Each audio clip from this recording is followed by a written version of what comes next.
We're happy tonight to welcome Mary Gorman, or Gary Morgan. Mary became interested in Andersonville when a colleague lent her the Civil War letters of Frederick Augustus James, a sailor on the Housatonic, who died as a prisoner of war at Andersonville, and is believed to be the only sailor at Andersonville to have kept a diary. The only blank James left in his diary was the names of the raiders who were hanged at Andersonville prison for robbing and assaulting their fellow prisoners. Morgan tried to remedy that omission to satisfy her own curiosity, only to discover that there were 7 names provided, but only 6 men were executed. Trying to figure out who was actually hanged, it took 2 years and multiple trips up and down the East Coast, and when it was over, there was enough information to write a book, which she did. The first book ever published, devoted exclusively to the Andersonville Raiders. Originally from Brockton, Morgan attended Florida State University and subsequently moved to Western Massachusetts, where she currently teaches at Amherst Regional High School. Morgan is the recipient of a 2017 Friends of Andersonville grant. She returned to Georgia on Veterans Day weekend to present her findings at the National Prisoner of War Museum, and she will be returning to Andersonville in July to present a Raiders-themed tour of the prison for the National Park Service. That was last year. Oh, already has returned to Andersonville Prison last July to present a Raiders-themed tour of the prison for the National Park Service on the 155th anniversary of the hanging. So with that, Mary, the room is yours. I'm very excited about this. And I just got an email from the Prisoner of War Museum down in Andersonville. They want me back at the end of April. So you guys are my warm-up for the POW Museum. Yes. Thank you. I'm also kind of excited and kind of nervous because the lady in purple in the middle is my mom, and she's never heard me speak before. Hi, Mom. She will tell me what I do right and wrong all the way home. All right, so who were the Andersonville Raiders? Andersonville, for the sake of my mother, was a Civil War prison, Union prisoners in southwest Georgia. The conditions were god-awful. There wasn't enough food, there was no sanitation, there were for most of it, no barracks. There were 4,500 men held there. Of those 4,500, almost 25% are still there. There's 12,920 who died and are still down at Andersonville. It is a very sobering place to visit, and I highly recommend it. All right, find my little mousey. All right. So Mark mentioned that the Diary of Frederick Augustus James was what got me into this. This is the only blank in his entire diary. And it says, 6 of the raiders who were tried for murder by our men, by a jury of our men, were hanged today. Their names were, and he left it blank. Okay, how hard could it be to look up the names? Wikipedia, right? Wrong. These are the 6 graves. On the left is the grave of Patrick Delaney from the 83rd Pennsylvania. Next it says Charles Curtis, 5th Rhode Island Heavy Artillery. Next to him is William Collins, of 88th Pennsylvania. After that you have James Sarsfield, well it says John Sarsfield, he's actually James. Sarsfield of the 140th New York, and then you have 2 sailors, W. Rickson and A. Munn. It says U.S. under both of them. I can tell you straight off, 4 of those names are wrong. I can also tell you that the 2 sailors on the end, there was never any sailor named Rickson or Munn in the Union Navy. So we know those were wrong. But first, a word about the sources. When I started reading the accounts of the raiders, there's a really famous one by a guy named John McElroy, and he's the one that everybody quotes. And one of the things that he said is that he was one of the guys standing at the foot of the gallows during the hanging, so he was able to hear everything and see everything. And one of the things he said was that there was a prisoner, one of the guys who was condemned named Curtis, at the last minute realized this was it, they actually meant to hang him, and took off. He ran across the stream full of shit and made it to the other side, and they dragged him back. According to McElroy, while this was happening, Henry Wirtz, who was the commandant of the prison, was up in his headquarters, and he thought it was a mass escape, and he ran down screaming at the guards to open fire on the prisoners, and it was only because the head of the artillery had a calmer head than Wirtz that there wasn't a huge massacre. So I was looking at this, and this picture is taken from the hill where Henry Wirtz's headquarters was. It's kind of hard to see, but this is the 15-foot tall recreated stockade. Let's see, that's a trash barrel. Right here is it's about a 7-foot high pillar that marks where the south gate was. If you go through the south gate, right about here, there's a post that marks where the execution was. And I looked at that, and I looked at the distance, and it's a good quarter of a mile, maybe a third of a mile. And I tried to imagine a 15-foot stockade in between him and the headquarters. And then there were 26,000 guys, and when Curtis took off, they all started yelling. And I couldn't figure out how McElroy could pick out this one voice a quarter mile away over 26,000 other screaming voices. So I started questioning McElroy. And eventually I decided he really was not trustworthy. Some of the reasons you can't trust John McElroy. He writes the most famous version of Andersonville, but he's writing 15 years later, and he still manages to remember word for word, he claims, what was said. He says he and the group of regulators under Leroy Key acted without rebel assistance. There is not a single diary or memoir before McElroy's that even mentions Leroy Key. So that was kind of weird. Can you speak a little louder? Sure. Okay. There's not a single diary or letter that mentions Leroy Key before McElroy's book 15 years later. He invents a battle royal where the regulators are squaring off against the raiders, and it's like life or death. Not a single prisoner mentioned it in the diary, so that doesn't seem to have happened. The whole story that I just told you about Wirtz screaming at the guards to open fire on the prisoners didn't happen. He claims that the raiders, especially Curtis, set out to assassinate Leroy Key. Leroy Key says that they met and they had a confrontation, but he wasn't trying to kill him. He was trying to find out if Key was going after the Irish or not. So that story didn't match up. He overestimates the raiders' strength. He says there were up to 503 murders a night. There were probably 80 to 120 raiders, and I'll talk about the murders when we get a little farther down, but 3 at night wasn't borne out by either the register of deaths or the diaries. And then he says that 2 prisoners, 2 of the raiders, Dick Allen and Pete Donnelly, after the hanging, wipe the froth from Patrick Delaney's lips and they swear vengeance at the foot of the gallows. According to the trial transcript, Allen is probably wearing a ball and chain. I can't find any proof that Donnelly ever existed. He's not listed in any of the records in Andersonville. And it also occurred to me, if you're standing there, you're surrounded by 26,000 people, they just hanged your buddies, they were out for blood, would you really be stupid enough to say, I'm going to get the guys who did this in those circumstances? It didn't make sense. So I stopped trusting John McElroy. Oops. And as I put things into reverse,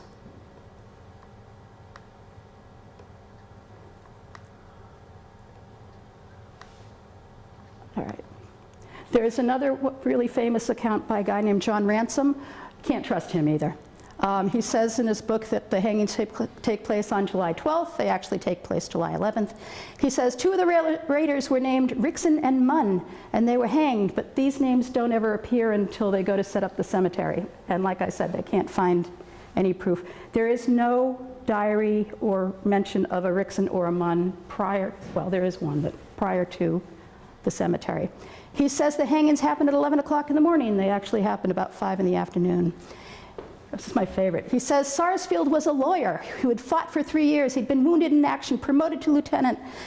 In fact, he was a shoemaker who'd been with the 140th New York for 7 months before he was captured. There's no record of him ever having been wounded, and records state that he was a private when he died. There's no proof he was ever promoted.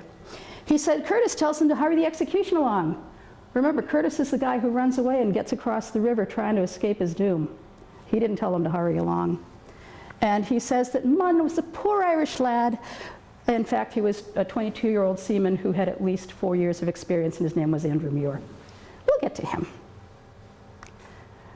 Okay, so the sources I used for my research, once I decided that I couldn't trust McElroy or Ransom or anybody who wrote afterwards because people started borrowing their memories, I decided I would only use prisoners' diaries. I would only use memoirs published within 5 years of the prison closing.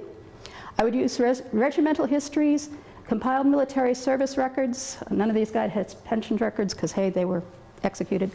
And I would use the transcript of the Raiders' trial that was published in the August 20th, 1865 Sunday Mercury, which got me really excited because I had always read that there was no transcript for the trial. In 4 of the compiled military service records, there was a note that said, see newspaper clipping, and it gave a number.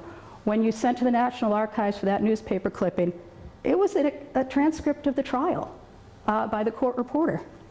So is it authentic? Well, the guy that supposedly wrote this down was a newspaper reporter for a New York newspaper named Edward Wellington Boat. Boat was a professional newspaper reporter. He could take shorthand, he could write very quickly. He took all the notes for the trial, and then about a month after the trial happened, they sent a delegation of 6 prisoners to Washington, D.C. to try and get them to resume prisoner exchanges and send supplies to Andersonville. Boat was one of the guys that was on that delegation. He went to Washington, he took the transcript with him. When he got there, Abraham Lincoln refused to meet with them. It was a tough choice to have to not do prisoner exchanges, but the belief was if they resumed prisoner exchanges, then the war would go on for longer. So these guys basically were the sacrificial lambs for shortening the war. Boat took the transcript. He was really critical of the US government for not meeting with them. And about a year later, in the fall of 1865, Henry Wirtz, the prison commandant, is tried for war crimes. It is the first war crime trial in America. And he's kind of railroaded, basically. He's found guilty, he is executed, but during the course of the trial, Boat, who feels like Wirtz is being railroaded, takes the newspaper, the trial transcript and publishes it in the New York Sunday Mercury, which was the newspaper he worked for. So we have the connection between the reporter and the newspaper it's published in. Let's see, almost every name in that article, whether it's a raider, an accused person who's not condemned, whether it's a juror, whether it's someone acting as an attorney, whether it's a witness, checks out as somebody who was at Andersonville. Not only do the names check out, but he has the regiment numbers, and they match too. And that couldn't have come out of nowhere. He has the right number of convictions on the right number of days. The first day he says Willie Collins was condemned to death. If you read the diaries, they say, 1 man was condemned to death today. The next day, 3 guys are condemned. The day after that, 2 guys are condemned. And it matches what this transcript says. The article talks about 2 of the raiders as having aliases. One of them, William Collins, was well known as having an alias Mosby, after the style of attack that his raiders used. He's often described as the chief of the raiders. Actually, a lot of these guys are described as chiefs, but he actually probably was. He uses the name Mosby because the raiders use a really similar attack. Small number of guys, they go in, they get what they want, they get out before resistance can be mounted. So he takes the name Mosby. Let's see. There is a guy who, according to John McElroy, was attacked by the raiders, and they tried to cut his throat and tried to cut his wrist, and he fought them off. According to the trial transcript, he had gone and robbed the raiders first, and the raiders went after him trying to get their stuff back. And so that sort of matches, close enough that it supported it. And he correctly identifies a guy named Dowd. And Dowd was a guy who was an older soldier. We'll get to him in a little bit. The raiders attacked him. He had quite a bit of money, and they beat the tar out of him. And supposedly, Henry Wirtz got a look at this guy, said, I want the ones that did this, and sent in the guards to help support the prisoners in taking out the raiders. He held the raiders until their trial. He arranged a place for them to hold the trial. He helped with the picking of the jurors, which they tried to pick them from the sergeants who had been there least amount of time on the theory that they would be the least prejudiced. And he even provided the rope and the wood for the gallows. So Henry Wirtz had a lot to do with supporting the takedown of the raiders. Okay, so what do the sources tell us about the 6 guys that are hanged? Well, the first one is named Patrick Delaney. And you might have heard that the raiders were all bounty jumpers and deserters. That's not actually true. 3 of the soldiers, the raiders who were in the army, had actually been drafted. There's no bounty, so they couldn't have been bounty jumpers. The 2 sailors had not received a bounty. Patrick Delaney is drafted. He enrolls in September of '63, serves with the 83rd Pennsylvania. 23 years old. He's an Irish immigrant. By the way, 5 out of the 6 guys who are hanged are Irish. He deserts along with about a dozen other guys in October of 1863, so he's really only there about a month. He goes to Belle Island, and from there he is sent to Andersonville once Andersonville opens. He is 5'7", brown hair and blue eyes. One of the things that surprised me is how short these guys were. He is the second tallest. 3 of the raiders that are hanged are only 5'3" tall. They're not very big guys at all. And here's what Patrick Delaney's commanding officer had to say about the guys who took off that night. The majority of them were the grandest scoundrels that ever went unhung. These were the cream and flower, the very head and front of New York rioters, gamblers, thieves, pickpockets, and blacklegs, many of whom, it is said, had fled to escape punishment for crimes of arson, robbery, and homicide. On board the boats that took them to Alexandria, they fought, gambled, and stole from each other. Some of them stole several $100s at a time, and in justice to the plundered parties, the officers in charge had to tie their arms behind them and almost swing them from the yardarms for hours before they would disgorge the stolen money. They fought, gambled, and stole after they got to the regiment. The once peaceful 83rd became uproarious at times with their midnight broils and battles. They were always spoiling for a fight, except when in the presence of the enemy. One would have supposed that when men would wake up at midnight and fall to pummeling each other in bed, as they often did, they would have been transported at the prospect of battle. But it was at such times that they skulked and seized the opportunity to desert. They would get each other drunk and pick each other's pockets while asleep. They would decoy each other out of camp after dark on the pretense of going out to get something good to drink, then knock their deluded victims down and rob them of their money. In short, these men would have disgraced the regiment beyond all recovery if they had remained 3 months in it. But thanks to a kind providence or some other invisible power of redemption, they kept deserting a dozen at a time until they were nearly all gone. In a few weeks, the morals of the 83rd began to recover from the shock and return to its former normal and healthy condition. I have never read any commanding officer so happy that his guys are deserting as this one. So these guys were robbing and at least in Delaney's case and in a couple others, they were robbing and stealing from their comrades long before they ever got to Andersonville. Oop. Oh, that map didn't work. Okay, never mind. Okay, second guy, Charles Curtis. This is where history really is going to go off the rails. He is with the 5th Rhode Island Heavy Artillery, Company A. He enlists as a substitute, musters in July 27, 1863. 22 years old, according to his records, he was born in Canada. He serves for 17 months before he deserts. He's hanged on July 11, 1864. He's the one that takes off and tries to run at the last minute. According to his compiled service record, he deserts on January 1st, 1865. Anybody see anything weird there? According to this, he deserts 5 months after he died. Okay, now that was pretty weird. Okay, apparently none of my pictures transferred. This was a photograph of the Rhode Island Monument at Andersonville. And the Rhode Island Monument is a big marble edifice with bronze plaques on each of the 4 sides, and right on the front it says "Our Honored Dead," and the next to last name on the front is Charles Curtis, 5th Rhode Island Heavy Artillery. This guy is listed, supposedly he was executed as a raider. The raiders are buried apart from all the other prisoners because the prisoners were so ticked off at them they didn't want them anywhere near the honored dead. And yet this guy's name appears on the monument. What happened, I think, is the monument was put up by politicians.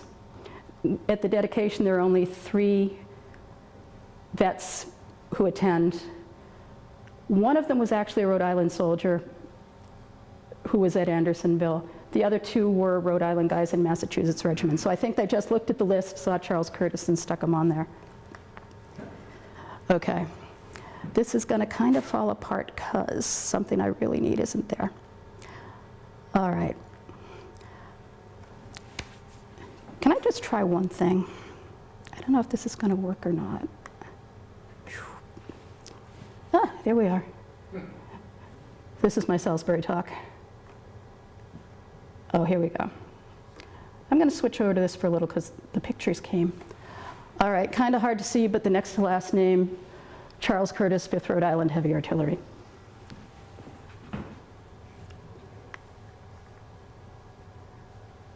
Okay. Remember I said he deserted on January 1st, 1865? According to this is the muster roll for July and August. He is executed in July 1864. Present or absent? He is present. There's something going on. Okay.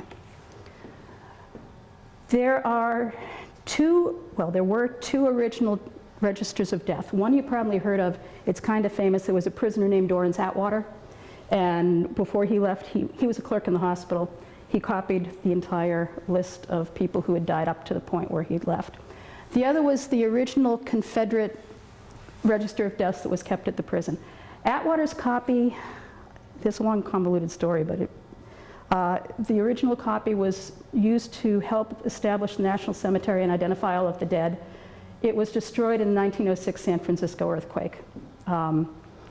They dynamited his house to make a fire break, and the list was in it. So that list no longer exists. So this is all we've got to look for an original one. The raiders are between these 2 lines. Some of them you can read, some of them you can't. Let's see if I can slide this over a little bit. I don't think I can. Nope. All right. Well, the first one says Mun A, U.S. Navy. Okay. Remember we had a guy named Muir and there was never a Muir? That was just a misreading of Mun. The other name that you could read if I hadn't cut it off is Delaney, 83rd Pennsylvania. We just talked about him. Okay, going down. Remember I said there were 7 names? The one that didn't appear on any of the grave markers is Sullivan from the 76 New York. It ends with IVAN, 76 New York. Okay, that's him. That one you can't really read, but it's 140th and it looks like an NY, so that's Sarsfield. This one is a corporal. We'll get to Rickson in a minute. He was the only one who ever made it above a private. 88th Pennsylvania, there's the 88. Leaves this one. It should be Charles Curtis, 5th Rhode Island Heavy Artillery. That's a U, and it looks like the U in U.S. Navy. And this, I spent a lot of time looking at this. I think it says Seaman. So Charles Curtis of the 5th Rhode Island is not listed in the original register of deaths, but an unknown seaman is.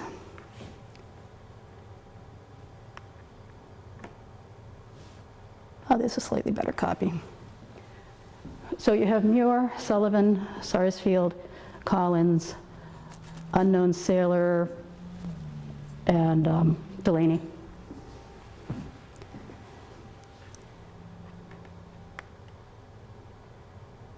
All right, so I started digging into Curtis, and here are his hospital records. They're kind of out of order. The earliest one is the one in the middle. He is hospitalized November 13th, 1863 for intermittent fever tertian. It's probably malaria. He's in the hospital until December of 1863. The next one is this over here. He is admitted to the hospital April 14th, 1864. His company is captured on May 5th, 1864. He is released from the hospital and returned to duty in August. He was not there when they were captured. And the final one over on the right, he's hospitalized again for enlargement of the abdomen. This time they give him a furlough, because his company's not there. Who's he going to rejoin? Furlough on September 19th. He doesn't come back on October 19th, and they declare him officially deserted on New Year's Day. So Charles Curtis was never actually at Andersonville, which raises the question, who was?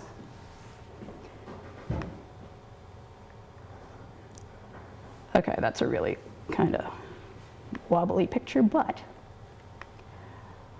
this is a part of the newspaper trial transcript that I referenced earlier.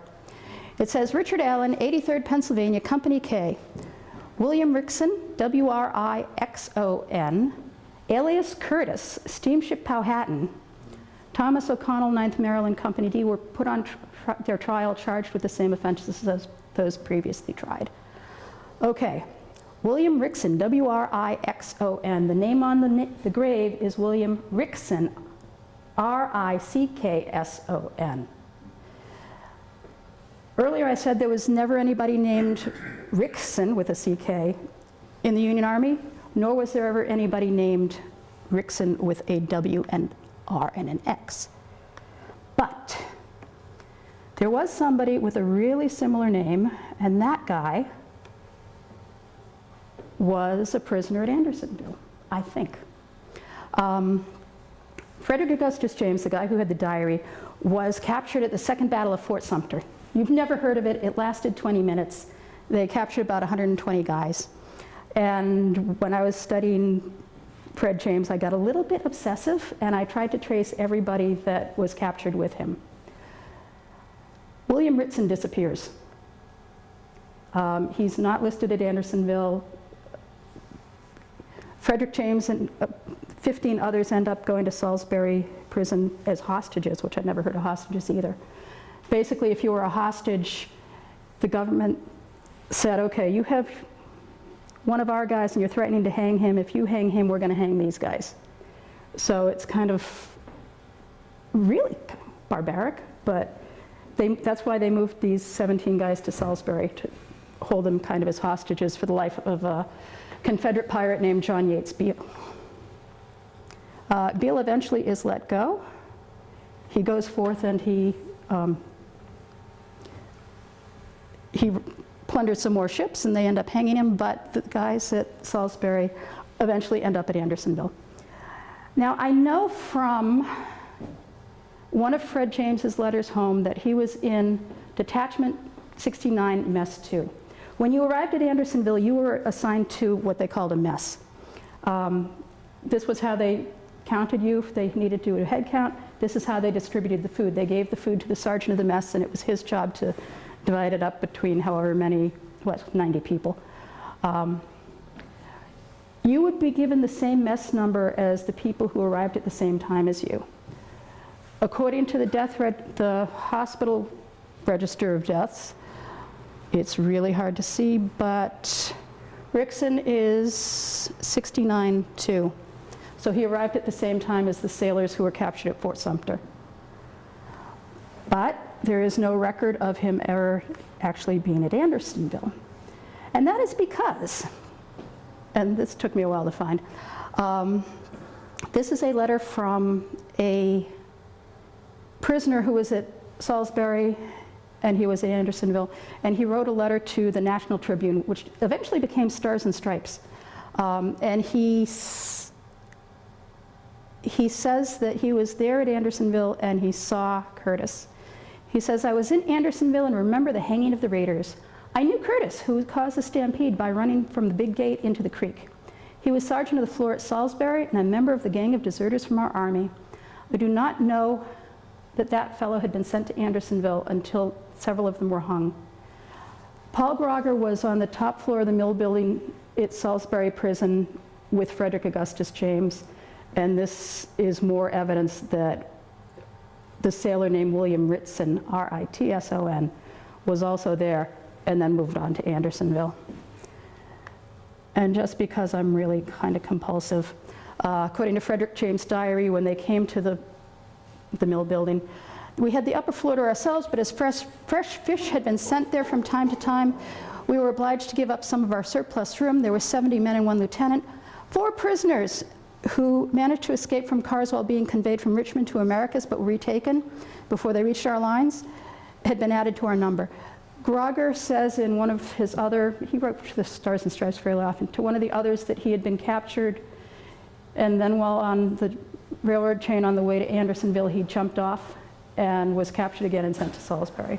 So he was at Salisbury for sure because he was in there with Fred James and his crew. And kind of skipped over this part a little bit. When I was looking for William Ritson from the Powhatan, R-I-T-S-O-N, the last thing that is in his file is this I think it was 1883 letter. And basically it says he was on the Jamestown and the Powhatan, final disposition not reported.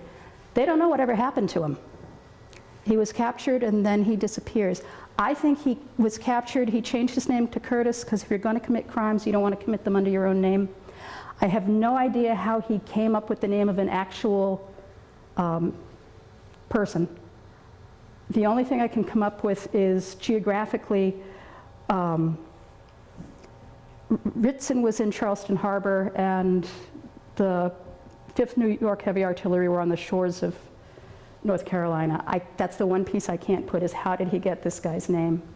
But I'm pretty confident that the guy who was hanged as Curtis was actually a sailor named William Ritson, and that's why one of the graves says William Ritson. They had to include Curtis's name because when he took off, he got to be kind of famous in a sick sort of way because everybody had seen him. Everybody knew there was a prisoner named Curtis. Nobody knew there was a prisoner named Sullivan because he was trying to hide his identity. So they counted Rickson and Curtis and Delaney and Collins. Okay. All right, moving on to the next guy. And there is the grave in question. Charles Curtis from Rhode Island. All right. Switching back to the one where my pictures didn't go. Okay, Willie Collins. Sometimes I think this guy would have been fun to go out and have a beer with. He enlists May 1861, joins the 83rd. He is with the Army 2.5 years. You will hear that these guys were all bounty jumpers and deserters. If you add up all the time they spent from the time they enlisted until the time they were captured, they spend an average of 13 months with their regiments. They were not bounty jumpers because they stayed quite a while. During that time, he was shot in the thigh and captured at 2nd Manassas. This guy's been POW twice. They parole him 3 days later. They sent him to the hospital. He stays in the hospital for a long time. They sent him back for 12 days in December. He says he's not feeling good. They sent him back to the hospital. He finally gets back to his regiment, kind of against his will, in February, March. He fights at Chancellorsville. He fights at Gettysburg. At Gettysburg, he is promoted to corporal. He and the guys from Company D of the 88th are the first ones over the wall going after Iverson's brigade at Gettysburg. I think he probably had a field promotion because he was a big, loud, really obvious guy. He was almost 6 foot tall and a redhead. So I think he was really easy to make himself. And he is the one, unfortunately, that they had to hang twice. They got the 6 guys up there, they bring Curtis back, they have them all on the drop, they take the props out, the bodies fall, everything's going according to schedule until the rope that they're hanging Collins with breaks. He's a big guy, he's 6 foot tall. They go over and they're dismayed to see that he's still alive, they revive him, and he immediately, as you would, starts protesting that this is proof that he is not guilty and should be let go. There are a couple of versions of the story where a guy named Limber Jim, one of the regulators, personally hauls him back up and hangs him a second time, shoves him off with his bare hands. There is a story where Jim says to Collins, "You followed me for my money, now I'm following you for your life." Limber Jim is kind of a scary guy. I have a theory, and this isn't in my book, that the regulators were actually a rival gang, and if you ask me about it at the end, I'll tell you why I think that. but they were not the heroes they're made out to be. Okay, as a soldier, he had, on his paper, he looks pretty good. He POW twice, he's wounded, he's promoted. And then you get to this letter in his compiled military service record. Major, this is from the General Hospital in Baltimore. Private William Collins, Company D, 88th Pennsylvania Volunteers, was down on the list of yesterday to go to his regiment, but escaped and went to the city. I saw him on the street today and caused him to be arrested and brought to our guardhouse. He had an old wound of the thigh which causes him to limp when under inspection, but today I saw him walking as well as any person could. He is a hard drinker and has been in our guardhouse before. Can you not take him under charge and send him to his regiment at the first opportunity? We may not have convalescents to send for some time to come, and this man is better off in the field than confined here, where he is a source of annoyance. Signed, the assistant surgeon at the hospital. So, okay, on paper he looks pretty good. Really, he was kind of a pain in the butt. Okay, the maps didn't work out. One of the funny things about Curtis is if you go to Gettysburg, have you ever seen the Pennsylvania Monument? It's hard to miss, it's huge. And it's got the brass plaques on all of the sides with the names of everybody who fought. And if you weren't actually there to fight, the guys in the regiment would chisel your name off because you didn't deserve to be there. William Curtis's name is on the back of the Pennsylvania Monument. And the name right under his is chiseled off. So we consider this proof that he was really there. All right, so supposedly he deserts, but I have my doubts. When he deserts, he's already been with his regiment for over 2 years. He only has 7 months remaining on his 3-year enlistment. He's already survived 3 major battles. He's been wounded, captured, paroled, and promoted. The night he goes missing is a new moon. There is no moon out there. His company is marching on the double quick, knowing there are Confederates in the area and trying to figure out where they are and flank them. To me, it doesn't really make sense that after all that, with just 7 months, he would all of a sudden up and desert. What I think probably happened is he got separated from them somehow, possibly went off to relieve himself, and instead of finding his regiment, he found the enemy. But I don't know that for sure. All right, next guy, Sarsfield. Sarsfield's kind of a vicious one. He is 22 years old when he enlists, 23 when he dies. He is 5 foot 3.5 inches, gray eyes, brown hair. He may only have been in the US a couple of months. He gets drafted. He's captured at the Battle of the Wilderness. At no point is this guy ever considered a deserter. They know that he's been captured as soon as he goes missing. He's only at Andersonville 5 weeks after, he's only at Andersonville 5 weeks when he is arrested as a raider. And he's only there 7 weeks when he's executed. So he goes from fresh fish to dead man pretty fast. Not the fastest, but pretty fast. And like Delaney, there is proof that there was some soldier-on-soldier crime on the way to his regiment. During the 5-day boat trip to Rikers Island, from Rikers Island, New York to Alexandria, Virginia in September 1863, Rochester draftee John McGraw of the 140th was robbed of $18. He wrote to his wife, "It was picked out of my pocket when I was asleep. It was well that I was so, for if I had wake up and catch them at it, I would have pitched into them and got knifed like some of the rest. But let it go, damn them, they got $18 of me, but they did not get it all." Given the dates and the location, it's quite possible that Sarsfield was one of the guys preying on soldiers like John McGraw. Okay, Sullivan. Sullivan is the guy who wants to disappear. He is the one who is a deserter and a bounty jumper. And right after he joins the 76 New York, one of the guys in his unit is recognized. This guy had been assigned to the 76 New York. He deserted, he took off. He enlisted again, trying to collect another bounty, and they put him right back in the same company, where he is recognized, arrested. When Sullivan goes missing, this guy is on trial. They do ultimately execute this guy by firing squad. So he has a reason to want to hide his name. He has deserted. He is a bounty jumper. He goes by the name John, Terrence, Terry, Carrie, Sullivan. He's trying hard. When he gets to Andersonville, some of the guys that were in his unit recognize him, and he says, listen, if you don't tell people who I am, I'll take care of you as far as the raiders are concerned. And so there is an incident where one of the guys in the 76th has a blanket stolen. They go to Sullivan, they complain, and Sullivan gets the blanket back. So he is a raider. He is the one who is not listed on the graves because I think he did such a good job of hiding his identity. Okay. Yep. Okay, going the wrong way again. Okay. The last one, Andrew Muir. It's misread as Munn. You saw the original death register. The handwriting is pretty bad. 22 when he's enlisted, 23 at the time of death, light blue eyes, auburn hair, 5'5". He's missing his eyelashes at the time of enlistment and is beardless when he is executed. There are a couple of references to one beardless boy being up there on the gallows with all those hardened criminals. I think it's probably Muir because he couldn't grow a beard.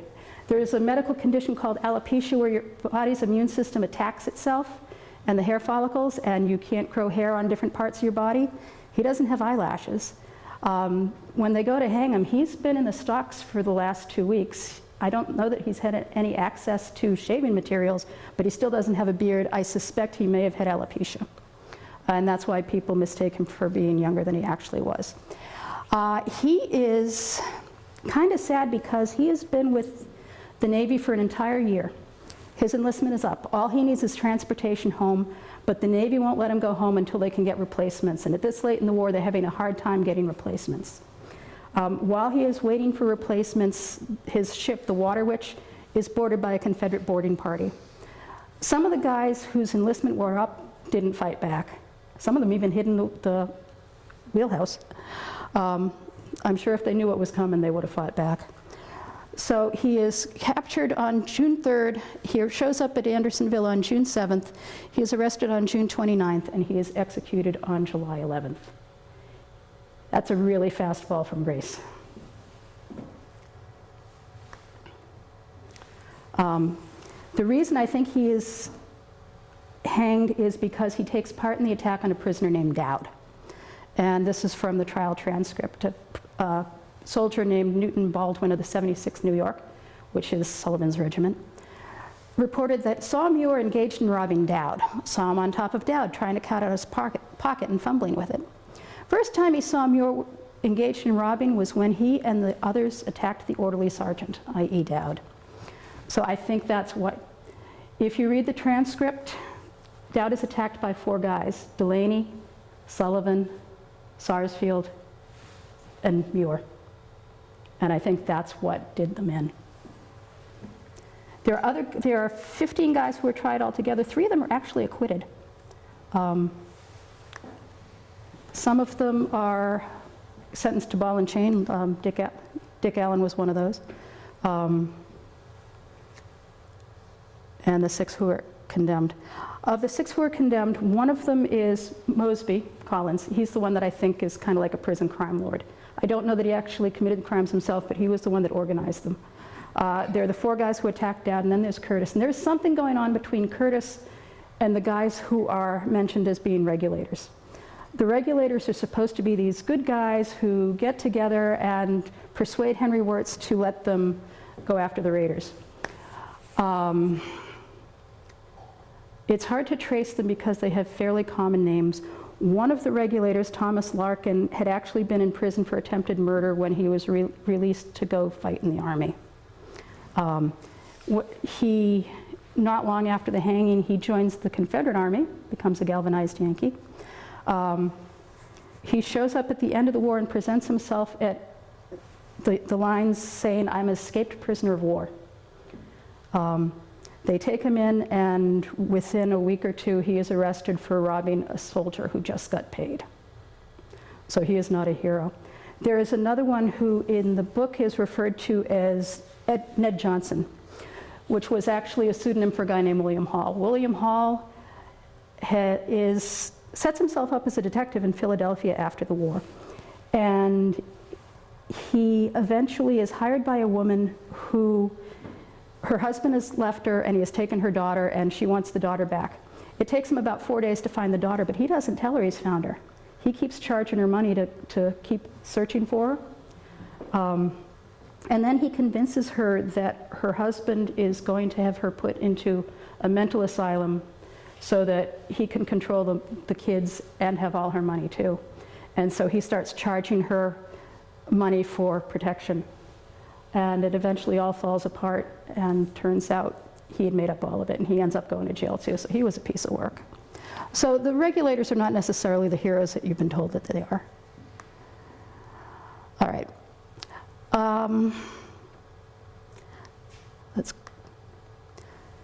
Dowd. I've left you with 6 bad guys. Now I want to leave you with a guy that I consider kind of the hero of the story that people didn't really know who he was for a century and a half. The diaries say a guy named Dowd was attacked by the raiders. They beat the crap out of him. He was a 41-year-old farmer from Avoca, New York. He was drafted, and his 61-year-old mother went to the draft board and said, please spare my son. He's my only means of support. They said, well, you have other sons in other states. He's coming. He sets up an account for her at the local store. He fights at Bristow Station in Mine Run. He's captured the Battle of the Wilderness. He just got paid. He has $140 sewn into the waistband of his pants. The raiders had a way of figuring out who to rob by. They would take a watch or something of value, and they'd go around saying, who wants to buy this watch? Who wants to buy this watch? Dowd made the mistake of saying, can I see it? And as soon as he said, can I see it, they fingered him as somebody who had money. They went back, they got reinforcements, they came back, they literally caught him with his pants off in the tent. He was washing his pants off. And they beat the tar out of him. They have brass knuckles, they have knives.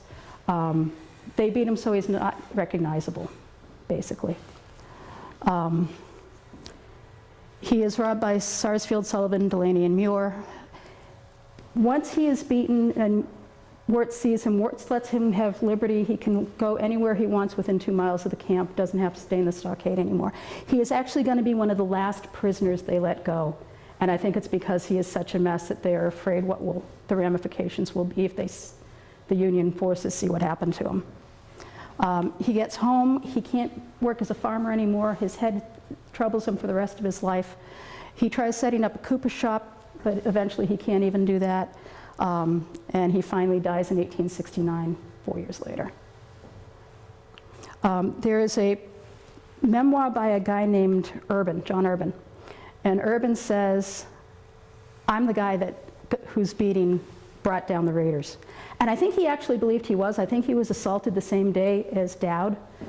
But if you read the accounts, Urban says, they didn't get any money because I didn't have any. He never talks to Henry Wirtz, which that's kind of key to the story. And there are a couple other things that kind of make Urban not stand up.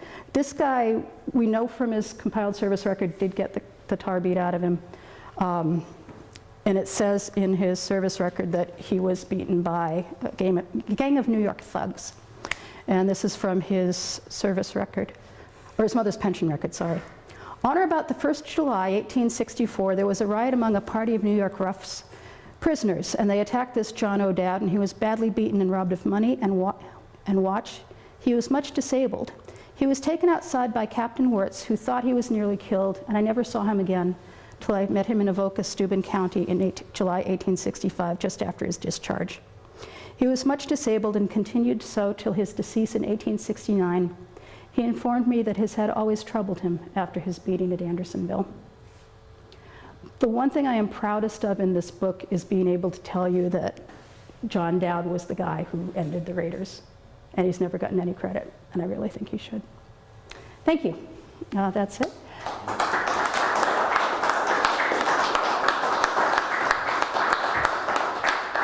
Does anybody have any questions? I know it's a lot to, yes. McElroy's book, I remember reading it when I was much younger. Yep. You know, He tells a good story. it's a Yeah, it was. I remember it very clearly today, and that's Yep. many years later. But is there anything of value other than the good story aspect of it? Did you find that he was accurate? It's funny because he kind of skirts the truth. Like the attack on Fred, he says Fred had his hand was cut and his face was slashed. Well, according to the trial transcript, yeah, he had a defensive wound on his hand and they managed to nick his face with a knife. So he's always close enough to the story that there's a kernel of truth to it, but if you dig a little deeper, it's not very solid. So that's why you discount anything after he published. yeah, once he publishes his book, which is a bestseller and has been in print ever since, other prisoners decided that they would cash in and write their memoirs, and if they didn't remember things, they took it out of McElroy's book. If somebody wrote to McElroy ended up the editor of the National Tribune, which became the Stars and Stripes, and if somebody wrote a letter that said that McElroy had it wrong and this was what really happened, the next week McElroy would publish like 8 or 9 letters saying, no, McElroy's version is the truth. So, yep. Okay. Well, thank you. You've been delightful, and I feel ready for Andersonville now.